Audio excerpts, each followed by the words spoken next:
शाहिद खान अब्बासी साहब ने इक़्तिसादी राब्ता कमेटी की रुकनियत से जो है उन्होंने इस्तीफा दे दिया है। हो सकता है कि लंदन के अंदर जो है वो एक बड़ी अहम मुलाकात अनकरीब हो। एक बड़ी गिरफ्तारी, एक रेनाउंड नाम है जिनको गिरफ्तार किया गया है। मुख्तलिफ अजला से पीटीआई कारकुन जेलों से रिहाई के बाद इमरान खान साहब से मिलने के लिए जमान पाक पहुंचे थे। नाकों पर पुलिस ने उन्हें गिरफ्तार कर लिया। बुरका पोश नौजवान पुलिस वाला जो है वो उसे बड़े बेहुदा तरीके से बेनकाब करता है। इमरान खान साहब और उनकी बहन डॉक्टर उज़मा खान को जमीन फ्रॉड केस में जो है तलब कर लिया गया है। अगले निगरां वज़ीर आला के लिए 3 नाम जो हैं वो ज़ेरे गौर हैं।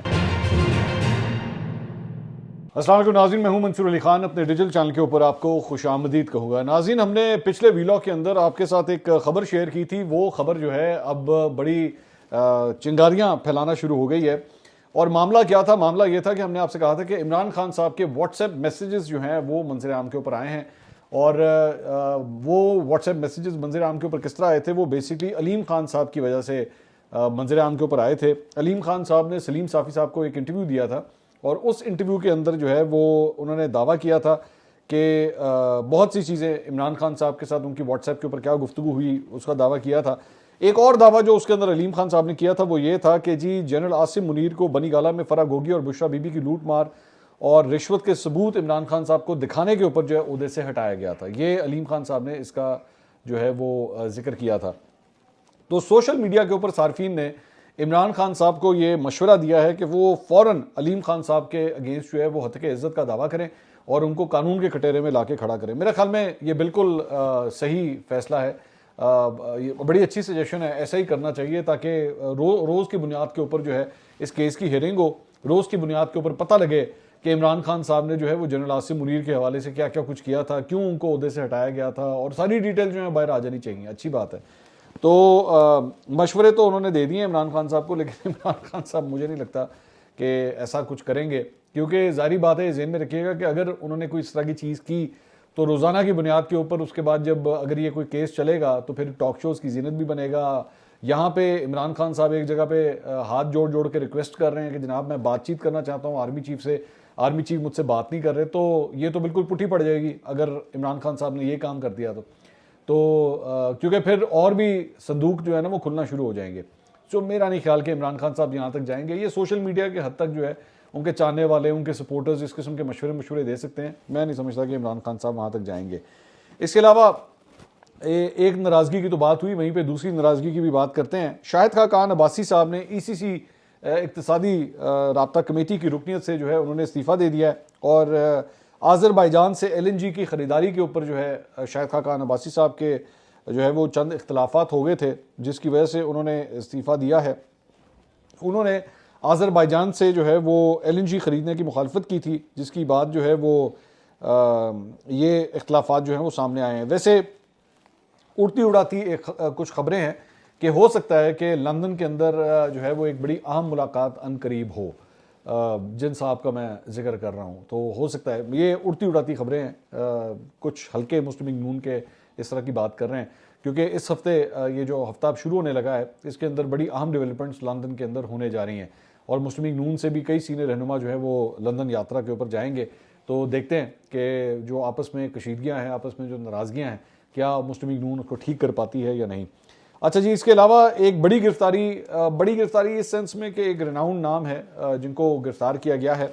कौमी फुटबॉल टीम की गोलकीपर है शुमाइला सत्तार, उनको गिरफ्तार किया गया है और गिरफ्तार किया गया है कोर कमांडर हाउस लाहौर यानी कि जिना हाउस के ऊपर 9 मई के हमले के मामले के अंदर जो है उनको गिरफ्तार किया गया है। इन्वेस्टिगेशन पुलिस ने शुमाइला सत्तार को जियो फेंसिंग की हतमी फहरिस्त में नाम आने पर गिरफ्तार किया है।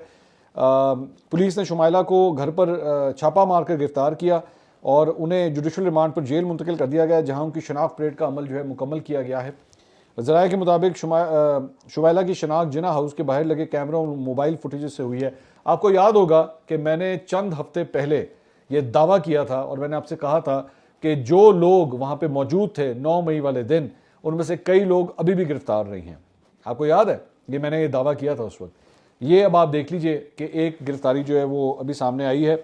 मैं आपको अभी दोबारा ये बात कह रहा हूँ कि अभी भी चंद लोग हैं जो गिरफ्तार नहीं हुए हुए। ये मैं आपको अभी से इस बात का दावा कर रहा हूँ। ये तो कौमी फुटबॉल टीम की गोलकीपर है ना, इसके अलावा भी चंद लोग हैं जो अभी भी गिरफ्तार नहीं हुए, आप देख लीजिएगा। और अगर सही तरीके से जियो फेंसिंग की गई तो और भी बहुत से नाम बीच में निकलेंगे, आप देख लीजिएगा।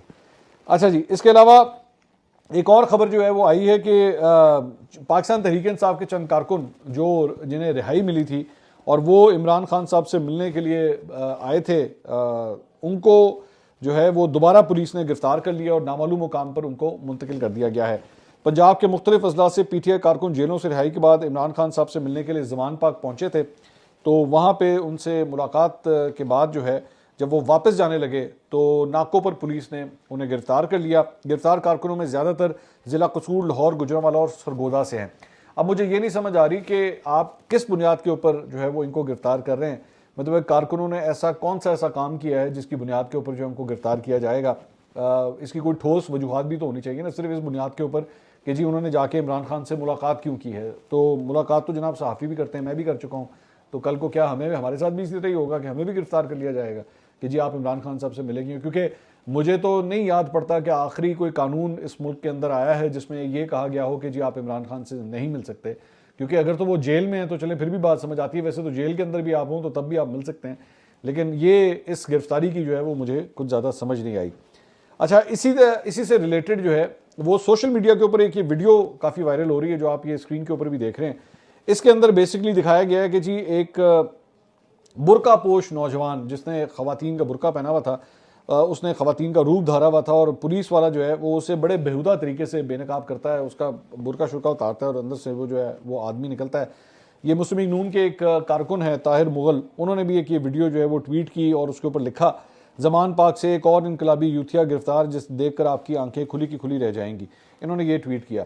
लेकिन ज़्यादातर सोशल मीडिया के लोग जो हैं वो ये बात कह रहे हैं कि ऐसा नहीं है, ये शख्स जो है इसका पाकिस्तान तहरीक इंसाफ से या ये जो कारकुन गिरफ्तार हुए हैं उसके साथ इसका कोई ताल्लुक नहीं है, ये गलत इन्फॉर्मेशन है, फेक न्यूज़ है जो ताहिर मुगल की जानिब से जो है मुस्लिम लीग नून के कारकुन की जानिब से जो है वो फैलाई जा रही है। तो इसके ऊपर बल्कि हामिद मीर साहब ने भी इसको कोट ट्वीट किया इस वीडियो को और उन्होंने कहा कि ज़रा सोचिए इन दोनों में से बड़ा बेशरम कौन है, यानी कि पुलिस वाला या वो कारकुन। लेकिन ये कहीं से वेरीफाई नहीं हो सकता कि क्या ये पाकिस्तान तहरीक इंसाफ का कारकुन था भी या नहीं था, सिर्फ इसलिए क्योंकि एक मुस्लिम लीग नून के एक कारकुन ने जो है वो ये चीज़ ट्वीट कर दी। इसका मतलब ये नहीं है कि it is the right information. मुझे भी वैसे वीडियो देख के यही लग रहा था कि ये फेक इन्फॉर्मेशन है। अच्छा जी, इसके अलावा 9 मई के वाक़यात के दौरान चकदरा किले में तोड़फोड़ में मुलविस एक और शरपसंद गोहर रहमान को सिक्योरिटी इदारों की जानिब से गिरफ्तार कर लिया गया है। गोहर के भाई तारिक हुसैन का वीडियो बयान में कहना था कि 9 मई के वाक़े की वो पुरजो मजम्मत करता है। उन्होंने कहा कि मेरा भाई गुज़िश्ता 1 साल से चेयरमैन की तकरीरें सुन रहा था जिससे वो बहकावे में आ गया। चेयरमैन पीटीआई ने गिरफ्तार कारकुनों से लाताल्लुकी का इजहार कर दिया है। चेयरमैन पीटीआई अपने ही कारकुनों को एजेंसियों के बंदे बता रहे हैं। मेरी लोगों से दरख्वास्त है कि पीटीआई चेयरमैन की बातों में ना आए। ये बात तो आपको याद होगा कि हमने भी पहले कही थी कि इमरान खान साहब ने जो है वो सारा का सारा इल्ज़ाम जो है वो एजेंसियों के ऊपर डाल दिया था कि जनाब 9 मई को जो कुछ भी हुआ है ये एजेंसियों के लोग थे, ये मेरे कारकुन नहीं थे। लेकिन बाद में ऑब्वियसली पता लगा कि ये या तो उनके चाहने वाले थे या फॉलोअर्स थे या कारकुन थे। कई तो ओहदेदार भी थे जो बीच में से निकले हैं 9 मई के वाक़े में जो मुलविस थे। तो ये भी एक डेवलपमेंट हुई है। अच्छा, इसके अलावा वकास अमजद हैं, पीटीआई को बड़ा प्यार करते हैं ये, इनकी जानिब से एक ट्वीट आई सामने जिसको बड़ा क्रिटिसाइज़ किया जा रहा है सोशल मीडिया के ऊपर। इन्होंने ट्वीट किया, जी तहरीक इंसाफ ने पंजाब की 297 नशस्तों पर उम्मीदवार खड़े किए थे, चंद अजला में टिकट वापस करने वालों की तादाद आपके सामने रखता हूँ। इन्होंने कहा कि बेसिकली वो trying to give an impression कि जी कोई इतने ज़्यादा लोग नहीं हैं जिन्होंने टिकटें वापस की हैं। इन्होंने कहा जी कसूर की 9 सीटों में से सिर्फ एक हाशिम डोगर ने टिकट वापस की। हाशिम डोगर जो साबिक वज़ीर दाखिला थे पंजाब के, ये उनका जिक्र कर रहे हैं कि जी सिर्फ उन्होंने टिकट वापस की है। फैसलाबाद की 21 सीटों में से एक भी उम्मीदवार ने अब तक टिकट वापस नहीं की है। गुजरांवाला की 14 सीटों में से सिर्फ 2 उम्मीदवारों ने टिकट वापस की है। मुल्तान की 13 में से 3 अफराद ने सिर्फ टिकटें जो है वो वापस की हैं। तो ये इन्होंने वकास अमजद साहब ने जो है वो ये ट्वीट किया।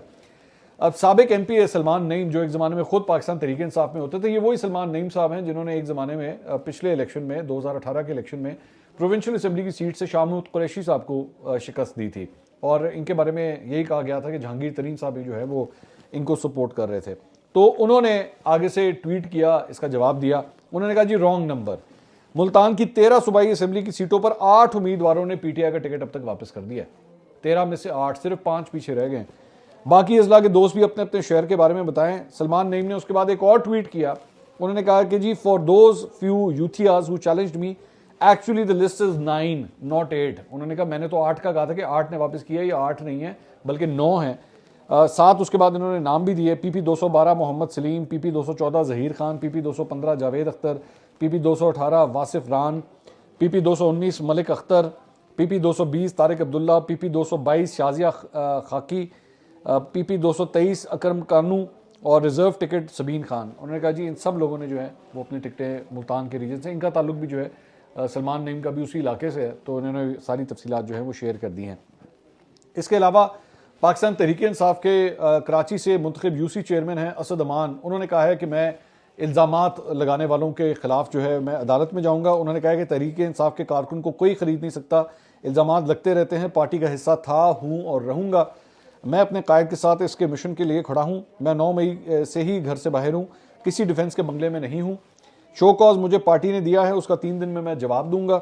कौंसल इजलास में पीपल्स पार्टी के साथ नहीं बैठेंगे, पार्टी का फैसला मानेंगे, पार्टी का जो फैसला होगा उसका मैं साथ दूंगा। ये उनकी जानिब से बयान है। पाकिस्तान तहरीक इंसाफ के मुख्तलिफ ये जो यूसी चेयरमैन हैं उनके ऊपर इल्ज़ामात लग रहे हैं, किसी के ऊपर पैसे लेने का इल्ज़ाम लग रहा है, किसी के ऊपर कोई इल्ज़ाम लग रहा है, तो इनको अपनी वजाहत जो है वो देनी पड़ी कि जी क्या बात है, क्या वजह है कि जिसकी वजह से जो है उनको शो कॉज नोटिस हुआ है। उन्होंने कहा मैं शो कॉज नोटिस का जवाब दे दूंगा, कोई ऐसी बात नहीं है। अच्छा जी, इसके अलावा पीर वाले दिन, यानी कि मुझे नहीं पता वीडियो आप कब देख रहे हैं, लेकिन पीर वाले दिन जो है इमरान खान साहब और उनकी बहन डॉक्टर उज़मा खान को ज़मीन फ्रॉड केस में जो है वो दोबारा तलब कर लिया गया है। पीर वाले दिन एंटी करप्शन की टीम ने हफ्ते के रोज़ नोटिस ज़मान पार्क में साबिक वज़ीर आज़म और उनकी बहन की रिहाइश गाहों पर चस्पा किया। इमरान खान, उज़मा खान और उनके शौहर अहद मजीद को इराजी फ्रॉड केस में बयान रिकॉर्ड कराने के लिए गुज़िश्ता जुम्मे को तलब किया गया था, लेकिन इनमें से कोई भी वहाँ पे पेश नहीं हुआ था। तो डॉक्टर उज़मा और उनके शौहर अहद मजीद न्याजी के खिलाफ ज़िला लिया की तहसील चौबारा के इलाके नवा कोर्ट में मुबैना तौर पर धोखाधड़ी और सियासी दबाव के जरिए 5261 कनाल अराजी सस्ते दामों में खरीदने का मुकदमा जो है वो दर्ज किया गया था। तो इस सिलसिले में जो है वो इमरान खान साहब और उनकी बहन को जो है वो नोटिस जारी हुए हैं और इनको बुलाया गया है। अब देखें इसमें क्या डेवलपमेंट बनती है। इसके साथ साथ गुजरांवाला में कायम हाउसिंग सोसाइटी के मुतासरीन की बड़ी तादाद फराह गोगी के खिलाफ नैब टीम के पास शिकायत लेके पहुंच गई है। फराह गोगी के लिए भी मुश्किलात पैदा हो रही हैं। नैब लाहौर की टीम गुजरांवाला में फराह गोगी की मलकियत हाउसिंग सोसाइटी के रिकॉर्ड की छानबीन करने गई थी। नैब टीम के कैंप में सैकड़ों मुतासरीन अपनी शिकायत की दाद रसी के लिए पहुंच गए हैं कि जी हमारे साथ भी जो है वो धोखा हुआ है। तो फराह गोगी का मामला भी जो है वो अब सर उठाने लगा है। इसके अलावा सहाफ़ी असद अली तूर ने एक दावा किया है अपने वीलॉग के अंदर। उसमें उन्होंने कहा है कि जी अगले निगरान वज़ीर आला के लिए 3 नाम जो हैं वो ज़ेरे गौर हैं। एक तो उन्होंने कहा जी गौहर एजाज, जो कि बेसिकली एप्टमा के सरपरस्त आला हैं और साथ ही साथ लेक सिटी हाउसिंग सोसाइटी के मालिक भी हैं। तो एक तो इनका नाम जो है निगरान वज़ीर आज़म के लिए लिया जा रहा है। इसके अलावा साबिक प्रिंसिपल सेक्रेटरी फवाद हसन फवाद, जो नवाज शरीफ साहब के प्रिंसिपल सेक्रेटरी हुआ करते थे, उनका नाम भी, और इनको भी हिरासत में लिया गया था, इनका नाम भी जो है वो निगरान वज़ीर आज़म के तौर पे आ रहा है। और इसके अलावा सीनियर सहाफ़ी मोहसिन बेग, ये इनका नाम भी जो है वो सियासी हलकों के अंदर इस वक्त लिया जा रहा है। असद अली तूर की खबर जो है वो काफ़ी हद तक ठीक है, क्योंकि मेरी भी सोर्सेज से जो बात हुई है वो ये 3 नाम लिए जा रहे हैं। लेकिन एक डिस्क्लेमर है यहाँ पे, एक बड़ा इंपॉर्टेंट, ये जो निगरान वज़ीर आला या निगरान वज़ीर आज़म के लिए जो नाम होते हैं ना, वो कई फेवरेट्स होते हैं, लेकिन आखिरी वक्त तक जो है वो किसी को भी प्रिडिक्ट करना मुमकिन नहीं होता। बहुत से लोग जो हैं, बहुत सी लॉबिंग भी यहाँ पे कर रहे होते हैं, मुख्तलिफ नाम ले रहे होते हैं, कोशिश कर रहे होते हैं कि किसी तरह बड़ी से बड़ी पर्ची जो है वो लड़ाई जाए और ये पोजीशन हासिल कर ली जाए। लेकिन मुख्तलिफ वजूहात होती हैं, कभी कभार कभी एक सियासी जमात को एतराज़ हो जाता है या कभी किसी एक रहनुमा को जो है वो एतराज़ हो जाता है, जिसकी वजह से अल्टीमेटली कई फेवरेट्स जो होते हैं वो रेस से बाहर हो जाते हैं। कुछ इसी तरह एक 2018 के इलेक्शन में भी हुआ था। उसके लिए जब पंजाब के निगरान वज़ीर आला के लिए नाम फाइनल हो रहे थे, तो उसके अंदर उरिया मकबूल जान साहब का नाम भी जो है वो उस वक्त रेस में आया था। लेकिन इतलात हैं कि उस वक्त फवाद चौधरी साहब ने पाकिस्तान तहरीक इंसाफ की जानिब से काफ़ी इतराज़ किया था, इवन दो इमरान खान साहब उरिया मकबूल जान साहब के नाम के साथ बड़े कंफर्टेबल थे। लेकिन एतराज़ आया था फवाद चौधरी साहब की जानिब से, PTI के अपने अंदर से, और उसके बाद उनके लिए सपोर्ट जो है वो खींच ली गई थी। तो उरिया मकबूल जान साहब जो है वो उस वक्त वज़ीर आला पंजाब, निगरान वज़ीर आला पंजाब जो है वो नहीं बन सके थे। अच्छा जी, इसके अलावा शेख रशीद साहब के लिए एक बड़ी खबर आई है जी। शेख रशीद साहब ने माशाल्लाह केक शेक भी काटा है। इसमें 80 लाख ट्विटर के जी फॉलोअर्स उनके मुकम्मल हो गए हैं। तो उसके ऊपर जनाब उन्होंने पूरा एक केक काटा है। उस केक के ऊपर ट्विटर का लोगो और शेख रशीद के ट्विटर अकाउंट का नाम भी लिखा हुआ है, और 8 मिलियन फॉलोअर्स मुकम्मल होने के ऊपर जो है वो उन्होंने ये जो है वो केक काटा है। क्वाइट सरप्राइजिंग एक्चुअली, वरना इसमें मुझे नहीं समझ आ रही कि इसमें जश्न मनाने वाली कौन सी बात है। वैसे ये शेख रशीद साहब हो गए, फयाजुल हसन चौहान हो गए, ये एक ही बिल्कुल वो कैटेगरी हैं जो बेसिकली बयानात, ट्वीट्स और इस किस्म की चीज़ें सिर्फ इस बुनियाद के ऊपर देते हैं कि जी ज़्यादा से ज़्यादा लाइक्स हों या शेयरिंग हो, इर्रिस्पेक्टिव के उसके आफ्टर इफेक्ट्स क्या होते हैं या सोशली उसे क्या नुकसानात होते हैं। बस उन्होंने जो है वो इन चीज़ों के लिए ट्वीट्स वगैरह करते हैं। ये बेसिकली शेख रशीद साहब जो हैं ट्विटर पर मुस्लिम लीग नून की जो चीफ़ ऑर्गेनाइज़र हैं मरीम नवाज़, उनके मुकाबले में आ गए हैं। मरीम नवाज़ के ट्विटर अकाउंट में जो फॉलोअर्स हैं वो भी 80,54,000 हैं और शेख साहब के 80,19,000 हैं। तो मरीम नवाज़ और शेख रशीद बिल्कुल साथ साथ खड़े हैं। सबसे ज़्यादा फॉलो किया जाने वाला अकाउंट पाकिस्तान के अंदर जो है वो इमरान खान साहब का है। उनके फॉलोअर्स की तादाद जो है वो 1,94,00,000, वो तकरीबन 2 करोड़ के आसपास पहुँचने वाले हैं। दूसरे नंबर पर असद उमर साहब हैं, उनके फॉलोअर्स की तादाद 94 लाख है। तीसरे नंबर पर पाकिस्तान तहरीक इंसाफ का ऑफिशियल अकाउंट है जिसकी तादाद जो है वो 89 लाख है। जबकि चौथे नंबर पर 81 लाख फॉलोअर्स के साथ जो है वो हामिद मीर साहब हैं।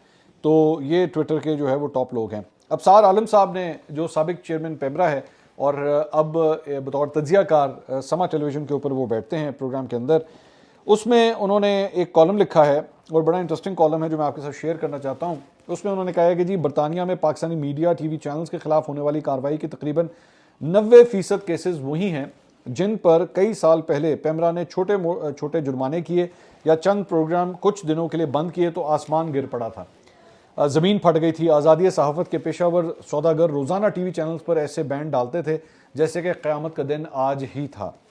लेकिन गोरा डंडा देखकर आजकल सांस भी आहिस्ता से ले रहे हैं और पनाह भी बरतानिया में, जहां रोज़ाना 100 जूते भी खाते हैं और प्याज भी और फिर करोड़ों के जुर्माने भी भरते हैं पुल पर लाइन में लगकर। इंतज़ार कर रहा हूं कि कब पाकिस्तान के एंकर, सहाफ़ती तंजीमें, प्रेस क्लब्स और सियासतदान प्राइवेट पाकिस्तानी टेलीविजन चैनल्स को झूठ फैलाने की पैदाश में बरतानिया में मुसलसल होने वाले करोड़ों रुपए के जुर्मानों और बंदिशों के खिलाफ आज़ादी का अलम बुलंद करते हैं।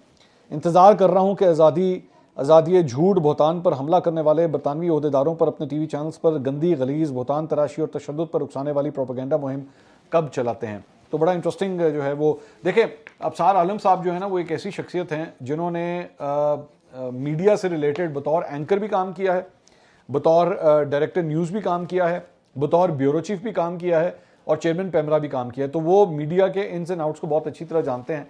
यहाँ पे मीडिया के चैनल्स को लेके पिछले कई सालों के अंदर ख़ास तौर पे वो चैनल्स, वो प्रोग्राम्स, वो एंकर्स जो पीटीआई को सपोर्ट करते थे और उस वक्त एस्टैब्लिशमेंट की जानिब से जो है वो किस तरह इन लोगों को जो है वो प्रमोट किया जाता था या कहा जाता था कि जनाब इनके खिलाफ एक्शन ना लें, ये जो कहते हैं इनको कहने दें। तो अबसार आलम साहब जो है ना बड़ा अच्छा एक इंसाइट रखते हैं इस सारे मामले में। मेरी बड़ी ख्वाहिश है कि मैं अबसार आलम साहब का भी किसी दिन इंटरव्यू करूं, एक लंबा इंटरव्यू जो है मैं करूं, बल्कि इस वीलॉग के ज़रिए मैं खुद उनको ये दावत देना चाहूँगा। मेरे सीनियर हैं, मेरे वैसे भी उनसे रब्ता रहता है, लेकिन दिल मेरा बड़ा करता है कि एक दिन जो है वो उनके साथ एक तफसीली इंटरव्यू हो और ज़रा माजी के चंद औराक जो है ना उनको दोबारा खोल के ज़रा देखें कि तारीख़ जो है पाकिस्तानी मीडिया की क्या कहती है। अब तक के लिए इतना ही। अगली वीडियो में दोबारा आपसे मुलाकात होगी। अल्लाह हाफ़िज़।